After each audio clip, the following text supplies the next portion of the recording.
Hello friends, welcome back to Haritha's kitchen world. അപ്പോൾ ഞാൻ ഇന്ന് വന്നിരിക്കുന്നത് അരിപ്പൊടിയും കൊണ്ട് ചെയ്യാൻ പറ്റുന്ന ഒരു അടിപൊളി ഒരു ഈവനിങ് സ്നാക്കിൻ്റെ റെസിപ്പിയുമായിട്ടാണ്. കൂടുതൽ ഇൻഗ്രീഡിയൻസിൻ്റെ ഒന്നും ആവശ്യമില്ലാതെ ഒരു 5 മിനിറ്റ് നമുക്കിത് ചെയ്തെടുക്കാനായിട്ട് പറ്റും. അപ്പോൾ അതെങ്ങനെയാണെന്ന് നോക്കാം.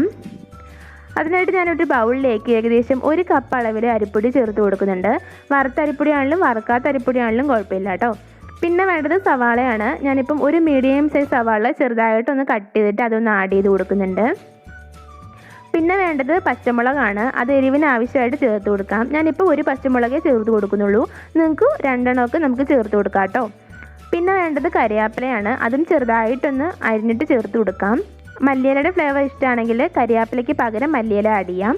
പിന്നെ വേണ്ടത് കുറച്ച് ഉപ്പ് ചേർത്ത് കൊടുത്തിട്ടുണ്ട്. അതുപോലെ തന്നെ ഒരു 1/4 സ്പൂൺ അളവിൽ മഞ്ഞൾപ്പൊടിയും 1/4 സ്പൂൺ അളവിൽ ജീരകപ്പൊടിയും കൂടെ ഞാൻ ചേർത്ത് കൊടുക്കുന്നുണ്ട്.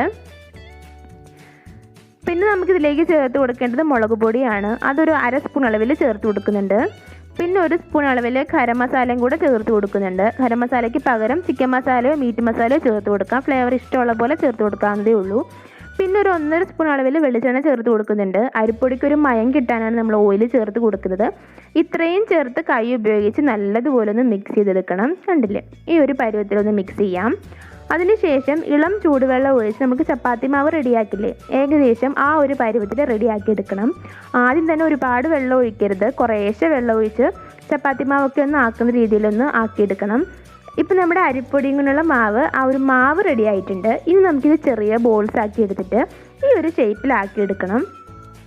ഈ ഒരു ഷേപ്പിൽ തന്നെ വേണമെന്ന് നിർബന്ധമൊന്നുമില്ല. റൗണ്ട് ഷേപ്പിലും നിങ്ങൾക്ക് ഇഷ്ടമുള്ള ഷേപ്പിലാക്കി എടുക്കാവുന്നതേ ഉള്ളൂ.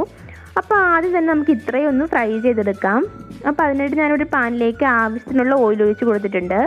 ഓയിലൊന്ന് ചൂടായി വന്നതിന് ശേഷം നമ്മുടെ ഈ ഒരു അരിപ്പൊടിയുടെ മിക്സിലേക്ക് ഇട്ട് കൊടുക്കാം. പെട്ടെന്ന് നമുക്ക് ഫ്രൈ ആയിട്ട് ഇട്ടു കേട്ടോ. ഒരുപാട് സമയമൊന്നും ആവശ്യമില്ല. 2 സൈഡും ഏകദേശം ഒരു റെഡിഷ് കളർ ആകുന്നതിന് വരെ ഒന്ന് ഫ്രൈ ആക്കി എടുത്താൽ മതി. അപ്പോൾ നമ്മുടെ ഈ ഒരു അരിപ്പൊടി സ്നാക്ക് റെസിപ്പി റെഡി ആയിട്ടുണ്ട്. അപ്പോൾ ഇതുപോലെ നമുക്ക് ബാക്കിയുള്ളതും കൂടെ ഒന്ന് ആക്കിയെടുക്കാം. അപ്പോൾ ഇന്നത്തെ സ്പെഷ്യൽ അരിപ്പൊടിയും കൊണ്ടുള്ള സ്നാക്ക് റെസിപ്പി റെഡി ആയിട്ടുണ്ട്. പുറമേ നല്ല ക്രിസ്പി ആയിട്ടും ഉള്ളിൽ നല്ല സോഫ്റ്റ് ആയിട്ടുമാണ് നമ്മുടെ ഈ ഒരു സ്നാക്കിൻ്റെ റെസിപ്പി ഉള്ളത്. അപ്പോൾ എല്ലാവരും ഒന്ന് ട്രൈ ചെയ്ത് നോക്കുക. കുട്ടികൾക്കൊക്കെ ആണെങ്കിൽ ഒരുപാട് ഇഷ്ടമാകും. അപ്പോൾ ഇന്നത്തെ വീഡിയോ എല്ലാവർക്കും ഇഷ്ടപ്പെട്ടെങ്കിൽ ഒന്ന് ലൈക്ക് ചെയ്യുക, സബ്സ്ക്രൈബ് ചെയ്യുക. അപ്പോൾ നെക്സ്റ്റ് വീഡിയോയിൽ നെക്സ്റ്റ് റെസിപ്പി ആയിട്ട് വീണ്ടും കാണാം. താങ്ക്